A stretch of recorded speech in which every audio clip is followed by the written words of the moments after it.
안녕하세요. 지혜로운 해설가 정성이에요. 지난 시간에는 철저한 기록과 계산으로 불가능한 승리를 현실로 만든 이순신 장군의 준비의 기술에 대해 알아봤었죠.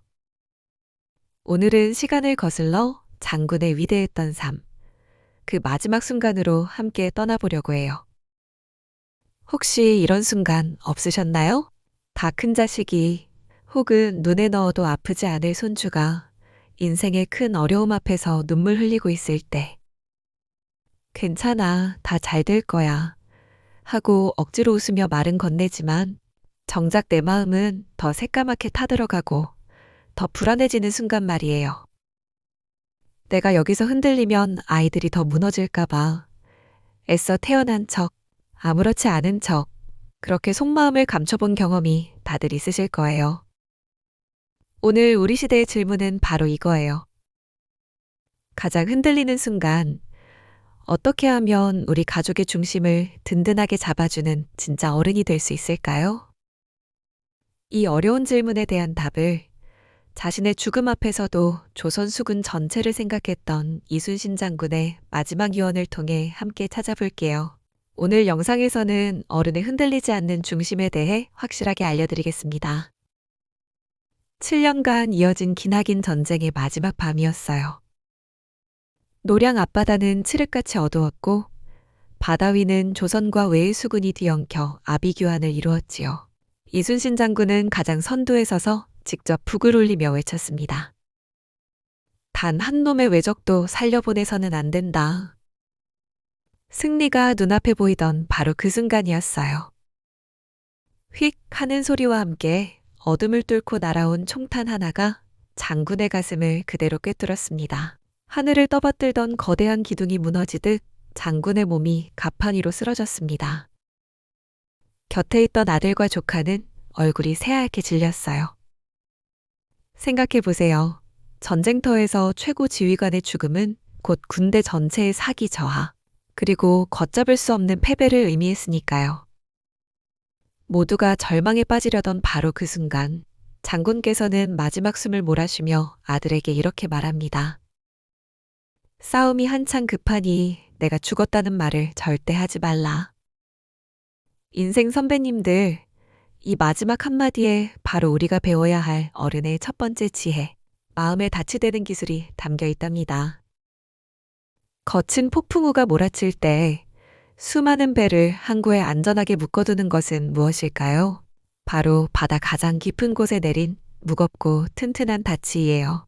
이순신 장군은 자신의 존재가 조선 수군이라는 거대한 배를 붙잡아주는 마지막 닻이라는 사실을 정확히 알고 계셨던 거죠. 나의 죽음이라는 슬픔과 고통보다 내가 쓰러졌다는 소식에 우리 군사들이 중심을 잃고 폭풍우에 휩쓸려 버릴 것을 먼저 걱정하신 거예요.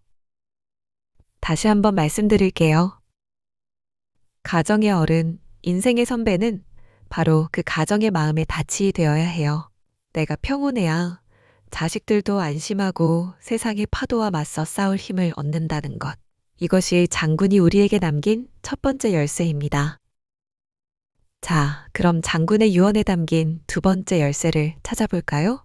첫 번째 열쇠가 마음의 닻이 되어야 한다는 것이었다면 두 번째는 그 닻을 어떻게 내릴 것인가에 대한 이야기예요. 장군은 죽음의 고통 속에서 힘을 내라. 우리는 이길 수 있다. 라고 외치지 않았습니다. 그 대신 자신의 죽음조차 전투의 일부로 만들며 마지막 순간까지 흔들리지 않는 모습 그 자체를 보여주었죠. 이것이 바로 두 번째 열쇠예요. 100마디 말보다 한 번의 든든한 모습을 보여주는 것. 진정한 위로는 말이 아니라 묵묵히 곁을 지키는 행동에서 나와요. 자식이 힘들어할 때 조급한 마음에 이렇게 해봐라, 저렇게 해봐라 하고 해결책을 알려주는 것보다 그저 말없이 어깨를 감싸 안으며 나는 항상 내 편이야 라는 믿음을 눈빛으로 보여주는 거죠. 밤바다를 항해하는 배에게 가장 필요한 것이 무엇일까요? 바로 저 멀리서 깜빡이는 등대의 불빛이에요. 등대는 이쪽으로 오시오 소리치지 않아요. 그저 자기 자리를 묵묵히 지키며 어둠 속에서 빛을 밝힐 뿐이죠. 그 빛을 보고 배들이 스스로 길을 찾아오는 거예요. 이것이 바로 나의 고통보다 우리의 목표를 먼저 생각하는 어른의 마음입니다. 장군께서는 총탄이 주는 개인적인 고통을 넘어 전투의 승리와 부하들의 안전이라는 우리 공동의 목표를 마지막까지 생각하셨습니다. 가장 중요한 부분이에요. 이것은 무조건 나를 희생하라는 뜻이 아니에요. 내 감정과 서운함을 잠시 내려놓고 우리 가족 전체의 행복과 평화를 위해 내가 지금 어떤 모습을 보여주는 것이 가장 지혜로운 것인지를 먼저 생각하는 성숙한 자세. 이것이 바로 장군이 보여준 두 번째 열쇠, 묵묵히 자리를 지키는 힘입니다. 그렇다면 이 위대한 장군의 지혜를 오늘을 살아가는 우리 인생 선배님들의 삶에 어떻게 적용할 수 있을까요? 우리는 이제 전쟁터에 나서는 장수는 아니에요. 하지만 우리 모두는 한 가정을 이끌어가는 소중한 어른이자 어두운 밤바다를 비추는 등대가 될 수 있습니다. 첫째, 우리 집안의 굳건한 마음의 닻이 되어주세요. 자식이 사업에 실패해서 어깨가 축 처져 들어왔을 때 내가 그럴 줄 알았다며 한숨부터 쉬는 대신 따뜻한 밥 한 끼부터 차려주시는 거예요. 그리고 이렇게 말없이 등을 두드려주는 거죠. 일단 밥부터 먹으렴. 천천히 다시 시작하면 된단다. 이 따뜻한 밥 한 끼와 말없는 격려가 바로 우리 집안의 거친 파도를 막아주는 가장 튼튼한 방파제가 됩니다. 둘째, 말보다는 등대처럼 든든한 모습을 보여주세요.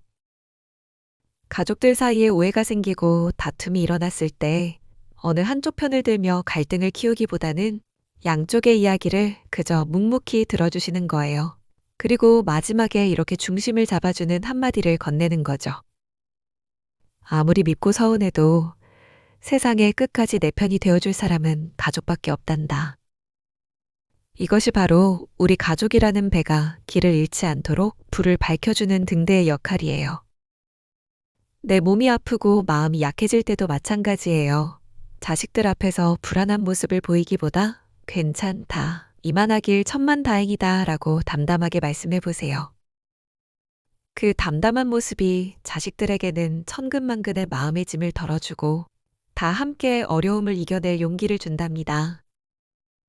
오늘 우리는 이순신 장군의 마지막 유언을 통해 두 가지를 배웠어요. 첫째, 어른은 가정의 마음의 닻이 되어야 한다는 것.